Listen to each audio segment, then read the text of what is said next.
I have reworked a short scene from a film to explore the different behavioral perspective of human interaction to sound audio.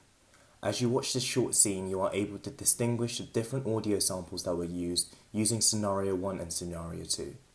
These combinations of sound help deliver a first or third perspective view of how audio is being interacted.